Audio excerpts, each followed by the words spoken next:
सर्वे छात्राः Suprabhatam. Dear student, एक नए वीडियो के साथ मैं शिक्षक श्रवण कुमार आपके समक्ष पुनः उपस्थित हो रहा हूं।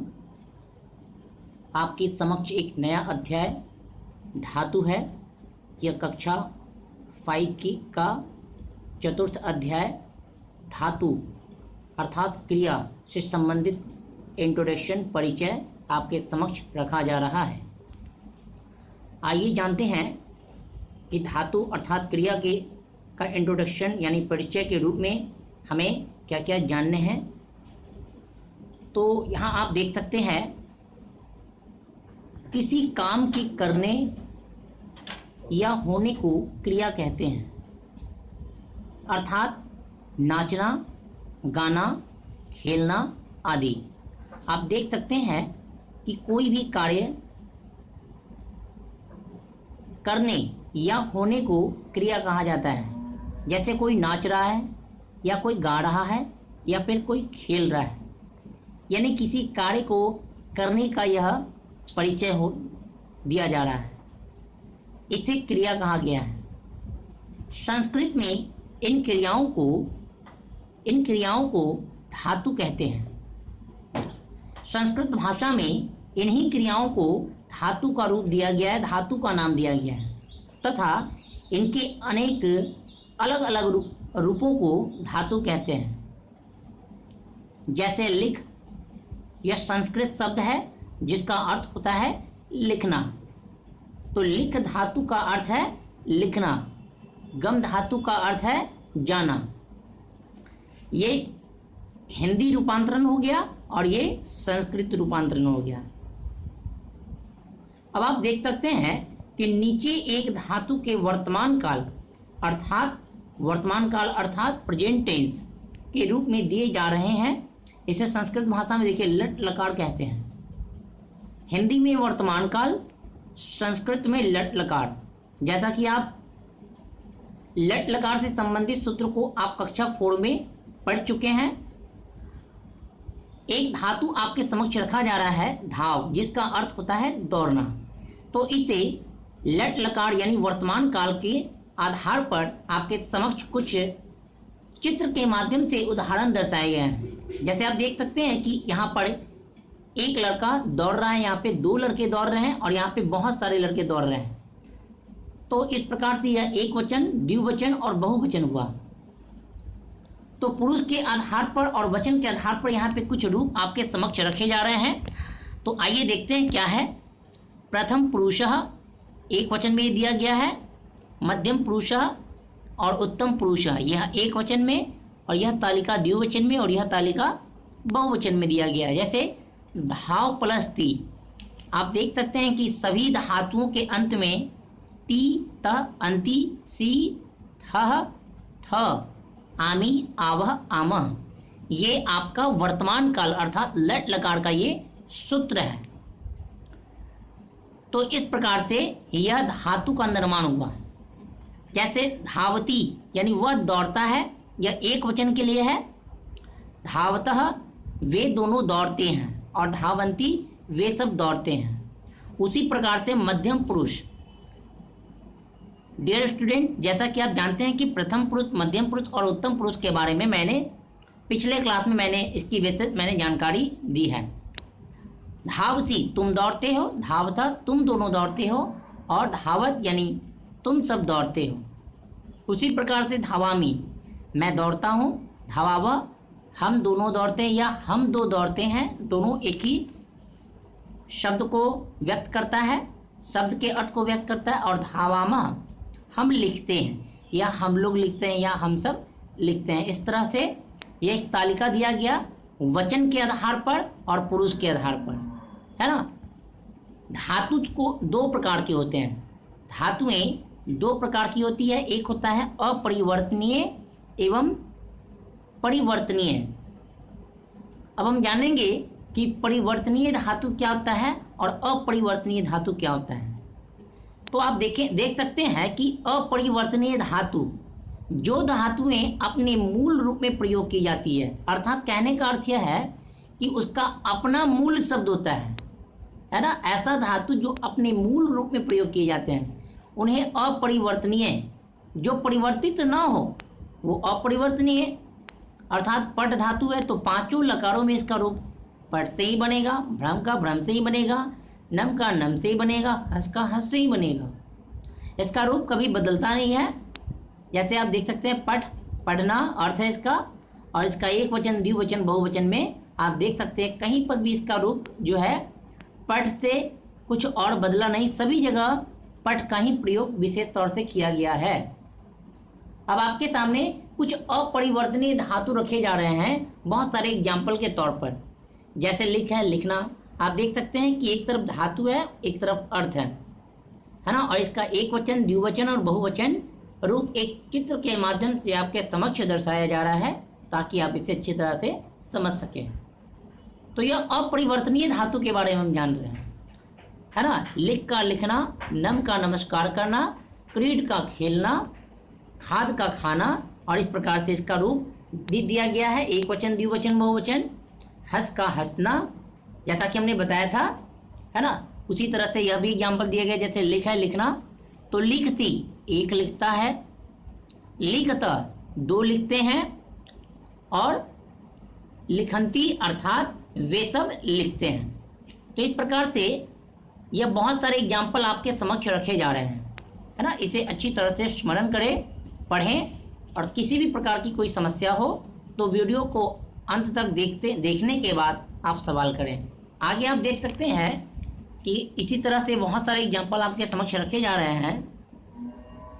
चल अर्थात चलना, चढ़ यानी चढ़ना, भ्रम यानी घूमना, नृत्य यानी नाचना, गर्ज यानी गरजना, पच यानी पकाना, पत यानी गिरना, वध यानी बोलना, चल यानी चलना, रक्ष यानी रक्षा करना। तो इस प्रकार से यह जो है धातु अपरिवर्तनीय धातु था। अब हम जानेंगे ये परिवर्तनीय धातु, जिन धातुओं के मूल रूप को बदलकर प्रयोग किए जाते हैं उन्हें परिवर्तनीय धातुएं कहते हैं। जैसे गम, गच, देख सकते हैं आप कि गच का मूल शब्द गम होता है, पीब का मूल शब्द पा होता है, भव का मूल शब्द भू होता है, और तिष्ठ का मूल शब्द जो है वो अस्था होता है। तो इस तरह से हम देख सकते हैं कि यह परिवर्तनीय है धातु है, अर्थात इनका मूल रूप जो है वो बदल कर प्रयोग किया जाता है ना। मूल रूप है गम और इसका रूप बदल कर प्रयोग किया गया गच। मूल रूप है पा और इसका रूप बदल कर किया गया प्रयोग। देख सकते हैं पा यानी पी, अर्थ है पीना, और देख सकते हैं तो मूल तब तो यहाँ पा दिया गया है और इसका रूप बदल कर यहाँ दिया गया पीव धातु से। तो यहाँ देख सकते हैं लकार के आधार पर, लट लकार के आधार पर पीबती, पीबता, पिबंती, पीबसी, पीबथा, पिबथ, पिबामी, पिबावा, पिबामा। तो इस प्रकार से आपके समक्ष पीब धातु का विशेष प्रयोग किया जा रहा है, जिसके माध्यम से आप, है ना, देख सकते हैं कि यह परिवर्तनीय धातु के रूप में आपके समक्ष रखा जा रहा है। अब धातु देखें कि और भी इसके अलावा बहुत सारे, है ना, धातुएं हैं। आप देख सकते हैं ऊपर में आपके पुस्तक में यहाँ पे लिखा गया है अपरिवर्तनीय धातुओं के कुछ उदाहरण। तो मिस प्रिंट यहाँ दिया गया है, आप देख सकते हैं यहाँ पे अपरिवर्तनीय है, लेकिन यहाँ पे ये अ नहीं होगा। आपके किताब में ये अ जो दिया गया वो गलत है, परिवर्तनीय धातु है ना। आप देख सकते हैं यहाँ पे अभी अभी हमने बताया ना कि मूल शब्द जब परिवर्तित होकर विशेष प्रयोग में लाए जाते हैं उन्हें परिवर्तनीय धातु कहते हैं। लेकिन यहाँ पे तो और दे दिया था, इसलिए जिन बच्चों के पास बुक है, पुस्तक है, वो सभी बच्चे यहाँ पे अ जो है इन्हें काट देंगे। ये गलत यहाँ पे दे दिया गया है। तो दृश्य यानी देखना, जिसका, है ना, रूप बदल कर पस से हो गया।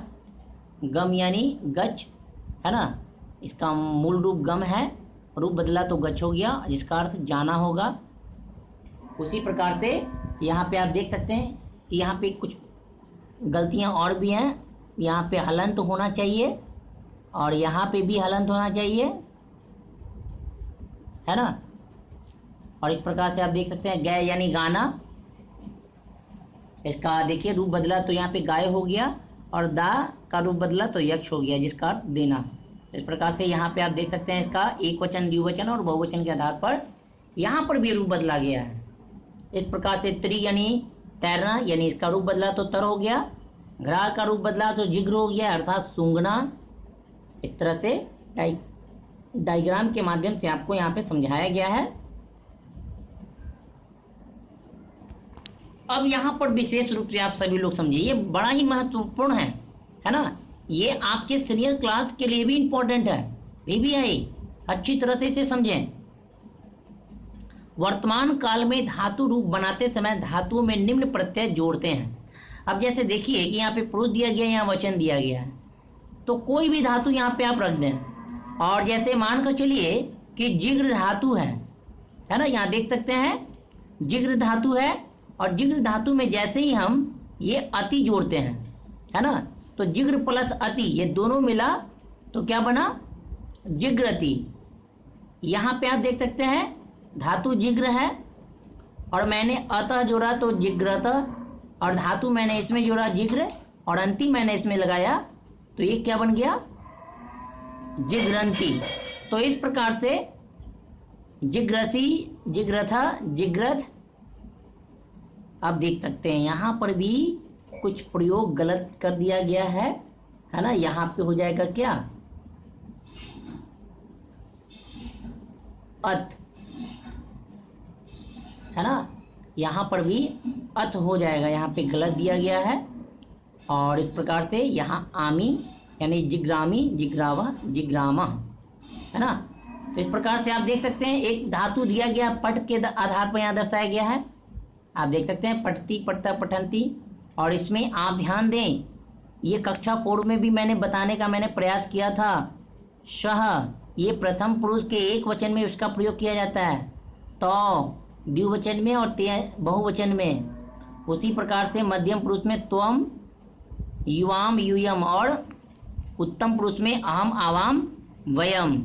इसका आप देख सकते हैं कि अर्थ भी दिया गया है ना।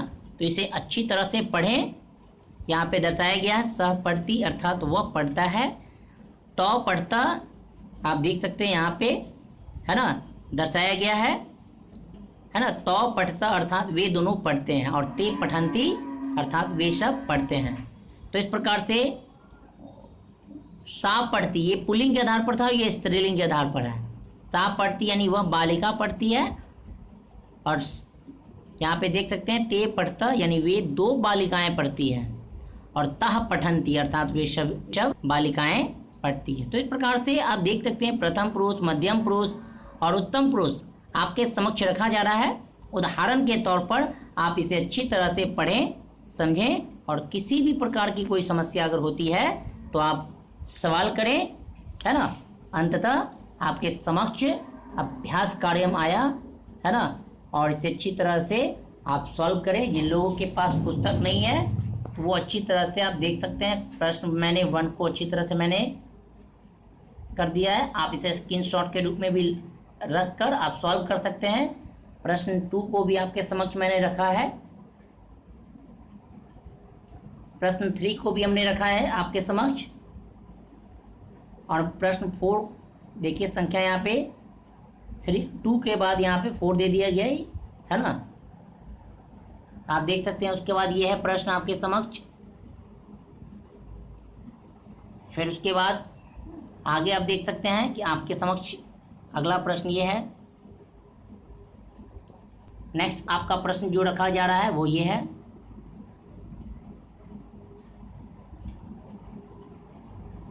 नेक्स्ट आपका जो प्रश्न है आपके समक्ष ये है। अच्छी तरह से आप देख लें, और एक रचनात्मक कार्य हम है तो उसे भी आप अच्छी तरह लें। तो इस प्रकार से आपके समक्ष मैंने धातु से संबंधित मैंने कुछ जानकारियां मैंने दी हैं, और उम्मीद करते हैं कि यह धातु जो चैप्टर आपके 4 में दर्शाया गया है आपको अच्छी तरह से समझ में आया होगा। तो आप इस वीडियो को अंत तक देखें। अगर आपको यह वीडियो पसंद आए तो इसे आप लाइक करें, सब्सक्राइब करें, ताकि आप आगे का वीडियो अच्छी तरह से आपको मिलता रहे। तो उम्मीद करते हैं आपको यह वीडियो अच्छी तरह से पसंद आया होगा, और वीडियो को अंत तक अवश्य देखिए, शुरू से अंत तक, क्योंकि अंत तक अगर आप देखोगे तभी आपको अच्छी तरह से समझ में आएगा। तो इसी के साथ घर पर ही रहें, स्वस्थ रहें, सुरक्षित रहें। धन्यवाद।